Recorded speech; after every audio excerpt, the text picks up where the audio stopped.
Global Farmer Network is all about amplifying farmers' voices and stories. And we here at the Global Farmer Network are so excited to continue to be able to support farmers' voices. Hello, I'm Delaney Howell, and today we're taking our conversation to Germany. Marcus Holtkoetter is a 10th generation and beyond German farmer, and we'll share a little bit about his farm's background today, some of the challenges and opportunities they've had as farmers farming in Germany, as well as his ability and his passion to take it to a global stage. So, without further ado, let's turn it over to our conversation with Marcus Holtkoetter. Okay, so Marcus, let's start by learning a little bit more about your background because, as I understand it, your family farm is spanning now over 10 generations ago. Yeah, more than 11 generations in the family. So I don't know directly which generation I'm in, but more than 11.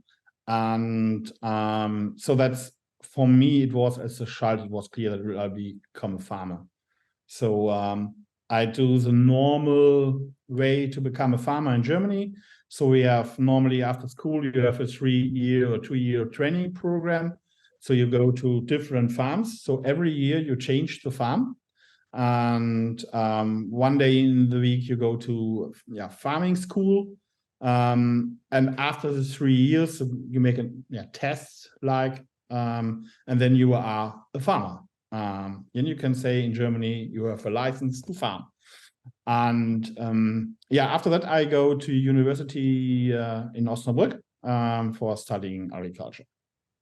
Okay, so in Germany, you have to actually take a test to become a farmer. Yes. So we have, that's a lot of rules, especially with crop protection and so on.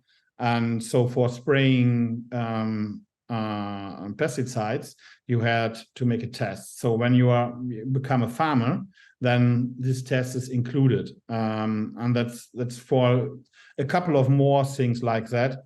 So then it makes sense to become a farmer. But when you can farm without becoming a farmer, but you cannot call you as a farmer.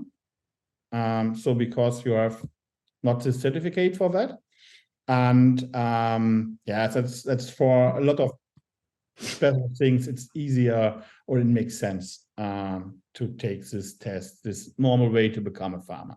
So that's for that. This only these 3 years with a test at the end, and then you can farm, no problem. But most of them go to university or to special farm schools for 2 or 3 years. So what you want to do, and then the most of them go back to the farm or working for other farmers or companies around farming. So that's I starting farming with my dad together. At the same time, I run in Osnabrück, so I'm traveling every day. It's not so far away from our farm. And start with farming in the first years, only sows and a little bit cattle. Then only sows, we grow up with a sow barn. A few years later, I rent a big barn fit for fattening pigs. So we have a closed system. We produce the piglets, fattening them and bring them to the market. So, and also we farm winter wheat, winter barley, corn, and winter rapeseed or canola. So that's what we do on our farm. So you mentioned earlier that it wasn't ever really a question in your mind that you wanted to come back and be a farmer. How did you know? Did you just know from an early age that that's what you wanted to do? Yes, that's as a small child. I love that, working on the farm, going with my dad, with my grandpa on the farm, driving with the tractor and all the other stuff. And I like that. It was very nice. In that time, we had also milking cows, dairy cows on our farm. So there was not only pig farm, that it was a typical farm for our area. So in our area, most of the small farms are not so big, but bigger one is in the south. So that's normal thing was that on every farm there was a few pigs, a few cattle, and dairy cows, and maybe a few chickens. So then for me, it was in the training was clear I will go specializing on pigs. Today, you mentioned you have pigs, there's winter barley, canola, winter wheat, a lot of different crops as well. But you also have children now that are starting, it sounds like, to get involved in the farm as well. So do you think any of them are also going to come back and help you farm? Yeah, I think the second one, he's very interesting in farming. The first one is also interesting in farm stuff, but more in driving with a tractor. But the second one is more a typical farmer. He loves to work with animals. He loves livestock farming. He's very interesting in farming and to understand what's happened on the field and what's happened with crop protection, what's happened when you're fertilizing with manure. So we have livestock, so we mostly fertilizing with manure. So you see in my background, the manure tanker. So that's typical for our area. So he's very interesting in that. Yeah, I think he will become a farmer. And I talked to him, yeah, do that, but make the training first, then study, and then you will go out of Germany for 1 or 2 years and see what's farming around the world. I think it's very important because we have so many special and sometimes very stupid rules in Germany in the last years, more and more. So that makes it for farming very difficult, especially when you farm with animals. And especially you are a farmer with pigs or with chicken. So there are so many new rules. So you build a stable, and normally it's that in Germany that you pay the stable in 15 years. 15 or 20 years. But when they change the rules every 5 years, there's no chance to make money. So you have to invest. So that's the money you get, you have invested. So that's, for my opinion, at the moment, I will see what he had to see, what's interesting for him. Maybe it could be that he decided, okay, farming, yes, but maybe not in Germany, but it's no problem for me. Yeah, so the EU in particular has had a lot of challenges when it comes to policy. And I know that the EU is a very, is a very large area, but it seems like the countries within the EU have had the most challenges when it comes to adapting to policies that are coming from lawmakers. So what's the current environment there in Germany as far as some of these policies that are being put together that maybe are impacting farmers in a positive or negative way? At the moment, our government is a green government. So we have Greens who are leading the agriculture ministry. So our agriculture minister is one from the Green Party, and he has no understanding for farming. So he has no idea what farming is and how it works. So he's in a way very logical. And so at the moment, it makes it not easy to discuss a lot of problems around what comes from the EU. But we can see that other countries more and more change their mind.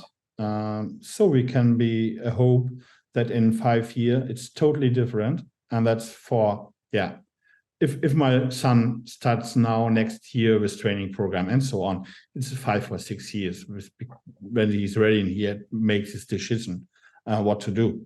And so I hope that in this future it becomes more scientific-based discussion and more fact-based decision and laws about how we have to farm.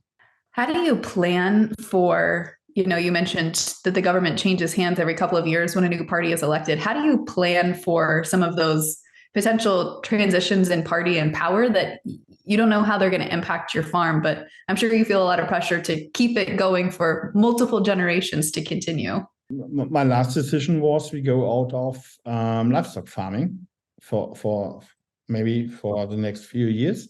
The idea was to build a new stable on the farm in the old buildings with the highest animal welfare level.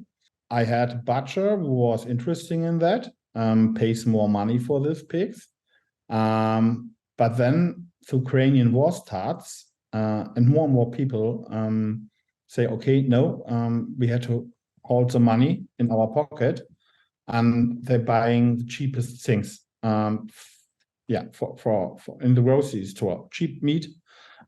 Nobody is more interested in buying meat like high livestock levels, organic meats. And then the butcher calls me and say, hey, Marcus, sorry, but I can give you a contract about 5 years, maybe 1 year, and this year it's not easy.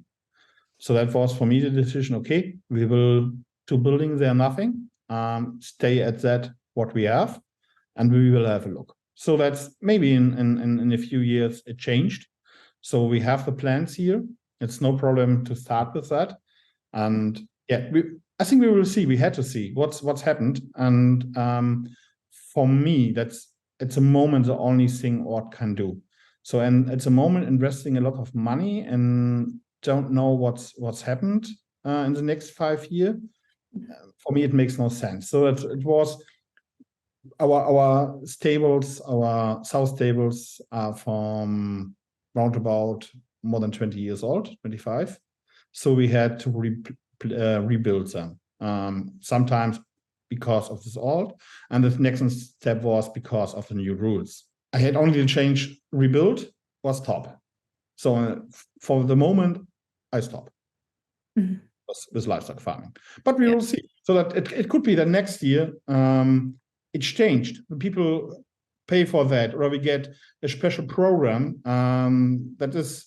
The politicians in Germany talks, I think 4 or 5 years about that. Hey, we make a special program for higher animal welfare level. But the problem is the money. Everybody is interested in that, but nobody wants to spend the money for that. But as a farmer, I only can do that when I'm sure that I get the money back. So I can't spend so much money for a stable. It makes me more work, and I don't get the money back. It makes no sense.